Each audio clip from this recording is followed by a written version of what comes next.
क्या घटना को अंजाम दिया है? सर 20 मार्च को हमारी लड़ाई हुई थी, झगड़ा हुआ था। हमारी किस किस की, मतलब पूरी बात बता। अमित की और मेरी। अच्छा। उसी दौरान उसने मेरा हाथ काट दिया था, ये जहाँ पर 13 टन के आए थे। अच्छा। पहले नीला ड्रम। आपका इंतजाम कैसे करा? सांप कहाँ से लेकर के आया था? सांप महमूदपुर से मंगाया था। तो ये आइडिया कैसे आया? आइडा ये मेरे नेता रविता ने बताया। क्या क्या कहा रविता ने तुमसे? क्या क्या कहा? पूरी कहा कि मुझे मार पीट रहा है, काफ़ी वो कर रहा है, बच्चलन जैसा बेल्ट बेल्ट से मार रहा है, तो वो ऐसा कुछ करो। मैंने कहा कि थाने में जा तो कंप्लेन करो, तो मेरी जान नहीं दे रहा है, तो तालाब वगैरह ले लो। फिर उन्होंने नहीं दे रहा बिल्कुल भी। अच्छा मतलब उसके बाद फ्रिज, उसके बाद नाला, और अब जहरीला सांप। कैसे हत्या को अंजाम दिया? मतलब हत्या कैसे की तुमने और सांप कैसे ले जा करके रखा? पूरी बात बताओ। झोले में रख कर लाया था वो सांप। अच्छा। फिर रात को रविता की कॉल गई, हाँ। ये सो रहा है, आ जाओ। तो उसका गला वगैरह दबाया, सोया है। जब गला दबा दिया तो फिर जैसे उसकी हत्या हो गई। सांप थोड़ा सा उठा तो फिर सांप लग गया। सांप तो बहुत जहरीला था। हो क्या गया इन औरतों को? किसी की बेटे की जिंदगी के साथ इतना बड़ा खिलवाड़ कर रहे हैं। 2-2, 3-3 बच्चों की मां प्रेमी के साथ फरार होती है, अपने पति की निर्मम हत्या करवाती है। चल रही है केस अभी। जय बद्री विशाल, मैं पूजा रावत फिर से हाजिर हूँ आप लोगों के सामने एक सनसनीखेज वारदात को लेकर। भाई सोशल मीडिया में आजकल इतनी डेंजर न्यूज़ आ रही हैं कि जिनको देखकर ना पैरों तले ज़मीन खिसक जा रही है। पता नहीं आजकल की बीवियों को हो क्या गया, समझ नहीं आ रहा मुझे। तो चलिए जी, बहुत दिनों बाद आप लोगों के बीच आ रही हूँ। इसका भी बहुत सारे रीज़न थे, वो आपको आगे बताते हैं। रीज़न खैर वैसे कुछ खास तो नहीं। मुझे एक तो रूम शिफ्टिंग करना था और सामान पैक करना था, दुकान का सामान पूरा पैक करके, मतलब भाभी ने ले जाना है नंदप्रयाग, तो काफ़ी कुछ दुकान भी मुझे खाली करनी थी, रूम भी खाली करना था। तो अभी भी थोड़ा बहुत काम रह गया है। फिर बीच में 2-3 शादियाँ भी थी, उसी दौरान नवरात्रि भी आए थे जो कि हम नहीं मना पाए। उस दौरान मेरी काकी सास एक्सपायर हो गई थी, तो कुछ टाइम में देहरादून रही, कुछ टाइम में श्रीनगर रही बच्चों के साथ। तो भाई ऐसी घूमते फिरते हिलते डुलते अब जाके आज मैं फिर से कंटिन्यू अपनी ब्लॉग को कर रही हूँ। तो चलिए जी आगे बात करते हैं। वीडियो में आज हम किसके बारे में बात करने वाले हैं? तो अभी कुछ टाइम पहले मेरठ से एक सनसनीखेज जो वारदात है वो सामने आई थी, मुस्कान की और सौरभ की। और उसमें मुस्कान का बॉयफ्रेंड था साहिल, जो कि बहुत डेंजर केस था। उसमें लोगों ने काफ़ी सारी रील्स भी बनाई है जो जायज़ नहीं थी, लेकिन क्या कर सकते, हम किसी की मानसिकता को नहीं बदल सकते हैं। ये है केस अभी कंटिन्यू है। मुस्कान भी जेल में है, साहिल भी जेल में है, और सौरभ तो क्या बोले, सभी जानते हैं कि सौरभ की किस तरीके से साहिल ने और मुस्कान ने निर्मम हत्या की थी। पहले सौरभ को खाने में जहरीला पदार्थ खिलाया गया, उसके बाद जब वो बेहोश हो गया तो उसके बाद चाकू से उसकी बुरी तरीके से निर्मम हत्या करके उसके कितने सारे टुकड़े कर दिए, 15 टुकड़े करके उसको ड्रम में डाला गया, नीले ड्रम में। उसमें सीमेंट डाला गया ताकि किसी को कभी भी कुछ भी पता ना चल सके। क्या बोल सकते हैं। लेकिन उसी प्रकार का एक और भी दिल दहला देने वाला केस सामने आया है। ये भी मेरठ का है और ये है रविता और अमित का, और इसमें रविता का बॉयफ्रेंड है अमरदीप। तो भाई इन्होंने तो और भी घिनौना काम किया है। रविता ने भी अमित से यही कहा कि मेरे पति मुझे मारते हैं, मेरे पे अत्याचार करते हैं। तो भाई पता नहीं कैसे इन लोगों को फिर से प्यार हो गया, जबकि रविता 3 बच्चों की माँ है। और उसने रात के समय पूरे घर में सारे लोग थे, लेकिन पता नहीं क्या उन्होंने ऐसा किया कि जो चुपचाप, किसी को पता नहीं चला, और चुपचाप उसने अमरदीप को रात में अपने घर बुलाया और किस प्रकार से अमित की निर्मम हत्या की। क्या बोलें, कुछ समझ नहीं आ रहा, पता नहीं क्या कलयुग, शायद यही कलयुग है।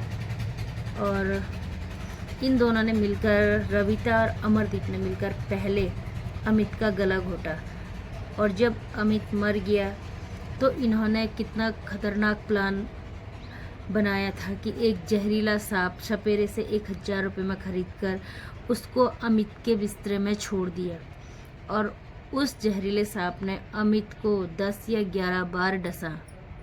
और तो उन्होंने ये सोचा कि अमित की मौत की पुष्टि ऐसे होगी कि सांप ने इसे काटा, लेकिन अमित की डेड बॉडी का पोस्टमार्टम कराया गया तो उसमें पता चलता है कि अमित की मौत सांप के काटने से नहीं बल्कि गला घोटने से हुई है। उसके बाद इन्वेस्टिगेशन स्टार्ट होती है तो भाई सामने आता है फिर से वही घिनौना चेहरा उसकी बीवी रविता का, और उसके साथ उसका बॉयफ्रेंड अमरदीप। तो भाई इन बीवियों को आजकल हो क्या गया है मुझे समझ नहीं आता है। टॉर्चर क्या तुम अभी फर्स्ट बार थोड़ी हो रहे हो, पुराने लोगों से कुछ सीखो, उन्होंने किस तरीके से अपनी ज़िंदगी को जिया है। उनके पास ना खाना था, ना पीना था, ना रहने को अच्छा घर था, ना रहन सहन, ना कपड़ा लत्ता, कुछ नहीं था, फिर भी उन्होंने बहुत कुछ सहन करके अपने घर परिवार को चलाया है, तब जाके आगे बढ़े हैं, तब जाके उनका घर बार बना है, बच्चे इतने सक्षम हुए, कामयाब हुए। कुछ ना कुछ सहन करना पड़ता है, लेकिन आज के युग में सब कुछ होते हुए भी हर औरत बॉयफ्रेंड के साथ मिलकर अपने पति को मौत के घाट उतार रही है, और वो भी इतनी दरिंदगी से। तो भाई आजकल किसी के चेहरे को देखकर भी विश्वास करना नामुमकिन है, और ना ही कोई ऐसा विश्वास कीजिए किसी पे आंख मूंदकर, अटूट विश्वास।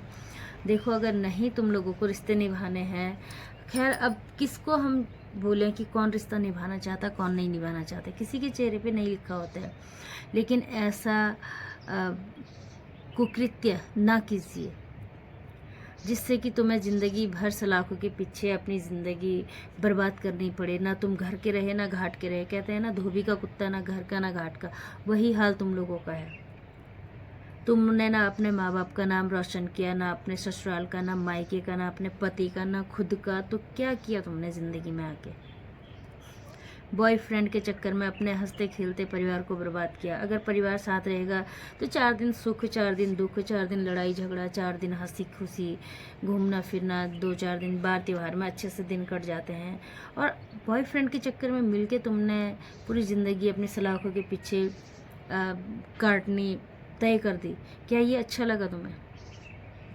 ऐसे यही कांड नहीं, बहुत सारे कांड अभी ऐसे हुए हैं। अभी एक कांड आया था, वो मुझे नाम याद नहीं आ रहा, जिन्होंने कि अपने पति को बुरी तरीके से मार कर नाले में फेंका था। किसी ने अपने पति को मार कर फ्रिज के अंदर पैक किया था। तो भाई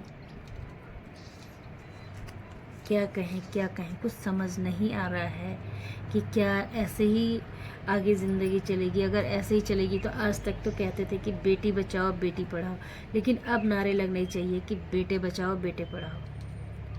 क्योंकि आजकल मतलब इतने केस सुनने में आ गए कि बीवी ने अपने प्रेमी के साथ मिलकर अपने पति की हत्या की। तो भाई बीवियों पे इतनी आफत क्यों आ रही है? क्यों बीवियां इस ऐसे घिनौने काम को अंजाम दे रही हैं?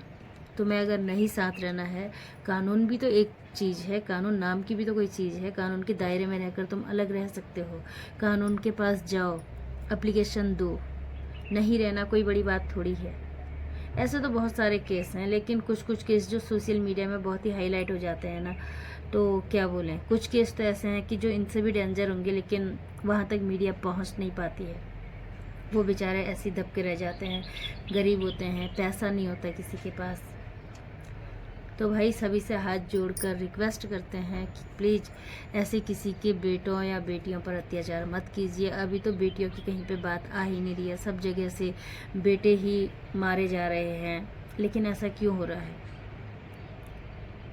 इस चीज़ पर मुझे लगता है कि जल्द से जल्द कोई कानून व्यवस्था लागू करनी चाहिए सरकार को, वरना ऐसे ही रहा तो पहले तो वो कहते थे कि बेटियों की बहुत ज़्यादा कमी हो गई, बेटी बचाओ बेटी पढ़ाओ, बेटियों पर अत्याचार होता है। लेकिन अब मुझे लगता है हम लोगों को ही ये कहना पड़ेगा कि बेटा बचाओ बेटा पढ़ाओ। आज ऐसे करके साहिल ने और मुस्कान ने सौरभ को मार डाला, फिर उसके बाद रचिता ने और रविता ने और अमरदीप ने अमित को मार डाला। अभी कुछ नाम मुझे याद भी नहीं आ रहे हैं, न मालूम अगला नंबर किसके बेटे का हो, किसके बेटे का अगला नंबर हो ये किसी को पता नहीं है। तो प्लीज़ अभी भी सतर्क हो जाइए, अभी भी सजग हो जाइए और मत पड़िए इन ये प्यार व्यार कुछ नहीं होता, ये सिर्फ दिखावा होता है। जो अपने पति का, अपने घर परिवार का, अपने माँ बाप का नहीं हो सकता, वो ज़िंदगी में किसी का नहीं हो सकता। सबसे पहली बात तो ये है। और क्यों ये नए लड़के शादीशुदा औरतों के चक्कर में पड़ते हैं, 2-2, 3-3 बच्चों की माँ जो है उनके चक्कर में पड़ते हैं, 20-22 साल के लड़के। तो बच्चों अपनी ज़िंदगी नर्क मत करो। वो औरत तो चाहती है कि किस तरीके से मैं इनको फांसूँ अपने दलदल में, इनको जैसे मैं धकेली गई हूँ मैं, ये भी मेरे साथ ऐसी कांड में हाथ बटाएं। और तुम लोग करते भी वही हो जो औरत चाहती है, क्योंकि तुम अपनी अक्ल से तो चलते नहीं हो। तुम्हें क्या प्यार, क्या तुम्हें अच्छी खासी लाइफ अपनी क्यों बर्बाद करते हो ऐसे किसी के पीछे। अपना पढ़ो लिखो, अपने माँ बाप का नाम रोशन करो, तुम्हें बहुत सारी लड़कियां मिल जाएंगी। क्या तुम्हें ये शादीशुदा औरतें ही मिली भी है, 2-2, 3-3 बच्चों की माँ। प्लीज़ अपनी ज़िंदगी को नर्क होने से बचाओ। इन जो इतने बड़े बड़े और इतने खतरनाक कांड हो रखे हैं, इन कांडों से कुछ सीखो, मत करो अपनी ज़िंदगी बर्बाद। पहले लड़के बोलते थे कि लड़के ही सारा ये करते हैं, लड़के बदमाश होते हैं, लड़के दारू पीते हैं, लड़के नशा करते हैं, तब जाके कांड करते वो। लेकिन आज के युग में लड़कियां क्या कर रही हैं? लड़कियों ने पूरे समाज को गंदा करके रखा हुआ है। ऐसी लड़कियां जो मुस्कान और रविता जैसी जो सामने आ रही है, इन्होंने तो पूरे समाज में एक दहशत फैला के रख दी है। तो भाई इस वीडियो को ज़्यादा बड़ा ना करते हुए देती हूँ अपनी वाणी को विराम, और सभी लड़कों से निवेदन करती हूँ कि प्लीज़ बच्चों अपनी लाइफ बर्बाद मत करो। ये प्यार कुछ नहीं होता है, सिर्फ एक अट्रैक्शन तुम लोगों का है। तुम लोग फर्स्ट बार जिसको देखते हो तुमसे 2 वचन अच्छे बोल देते हो, तुम्हें वो प्यार नज़र आता, लेकिन वो प्यार नहीं होता है। प्यार वो होता है जब तुम किसी के साथ बहुत लॉन्ग टाइम तक रहो और धीरे धीरे उसको समझो और उसकी बातों पे अमल करो, एक दूसरे की बातों को समझो, उसको प्यार कहते हैं। ये प्यार नहीं होता, इसी में तुम अपनी ज़िंदगी बर्बाद करते हो। मत करो अपनी ज़िंदगी बर्बाद, बहुत लंबी लाइफ है। तुम अकेले ही खुद से थोड़ी बने हो, तुम्हारे माँ बाप ने तुम्हें कितना पाला है, पोसा है, कितनी उम्मीदें तुम लोगों से बांधी है। और तुम्हारे भाई बहन होंगे, तुम्हारे बहुत सारे रिश्तेदार हैं। सब लड़की एक जैसी नहीं होती और सब लड़के एक जैसे नहीं होते। तो प्लीज़ जो मेरी बात को समझ सकते हैं, ऐसा गलत डिसीजन मत लीजिए, गलत कदम मत उठाइए। अपनी ज़िंदगी को फुल एंजॉय कीजिए और अपने ख़ानदान का नाम रोशन कीजिए। मिलते हैं नेक्स्ट और नई वीडियो में, तब तक के लिए स्वस्थ रहें, मस्त रहें और व्यस्त रहें, और प्लीज़ इन चीज़ों से दूर रहें। उसी वक्त फिर उसने कुछ दिन बाद मेरे पीछे 4-5 लड़के लगा दिए थे, जो कि मुझे रास्ते में देखते थे, और 1-2 लड़का घर भी गया था मुझे बुलाने के लिए रात में। तो मैं वहाँ पे नहीं गया। फिर कुछ दिन बाद फिर कुछ बात सामने आई थी, मारने को फिर से कह रहा है। रविता को मारा पीट करी थी, उसके फिर यानी ऐसे कहता था कि काट दूंगा, उसे भी काट दूंगा। ये सांप फिर गानों कुछ ऐसा करो जो सांप वगैरह लिया किसी से, मगर ऐसा कोई नहीं है। चल मैं देख लूँगा। ये 12 तारीख ये सांप का आइडिया जो है क्या नाम रविता का था, तुम्हारा था? क्या बताया रविता ने? सांप वाली पूरी बात बताओ। इनको सांप वगैरह ले लो, फिर इनको जैसे सांप से कटाई देंगे। अच्छा मैं चल देखता हूँ। फिर मैंने एक गाँव में लड़का है राजकुमार, उसका दोस्त है निखिल, उसने मुझे नंबर दिया, उसने बात कराई। ये जो क्या क्या उसने बचाव की चीज़ें बताई तुम? तो सांप को तुमने ही अपने हाथ से रखा था, किसने रखा था सांप को उसके नीचे? हाँ झोला रख दिया था, वैसे झोले में सब खुद निकल गया, टल गया था। खुद निकल गया था। और उस टाइम पे रविता ने क्या करा? कुछ भी ना, फिर मुझे भेज दिया था। फिर आगे गला किसने दबाया था? गला तो दोनों ने दबाया। तो उसने विरोध नहीं करा तुम्हारा हाँ वो करा था हैं? करा था तो फिर क्या, कैसे उसकी आवाज़, कैसे किसी को पता कैसे नहीं चला इस सब ना जगह? पता नहीं लगा किसी उठा ही ना कोई उठा नहीं शराब के नशे में था वो। तो तुमने कुछ उसको मारने से पहले कुछ नशा भी दिया था? कुछ भी नहीं। ये तो ऐसी प्लानिंग कब से हुई थी तुम्हारी?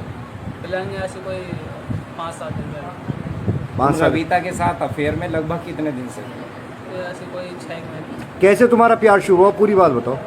रमी तो भी साथ में काम पे जाता था हाँ। तो जगह भी बातचीत हुई उसके घर आना तो जाना तुम्हारी शादी हुई है? नहीं क्या उम्र है? तो तुम्हारी 20 साल तो तुम्हें पता है वो रविता शादीशुदा थी, उसके बच्चे भी हैं? जी तो तुमने उससे प्यार क्यों किया था, कैसे प्यार शुरू हुआ?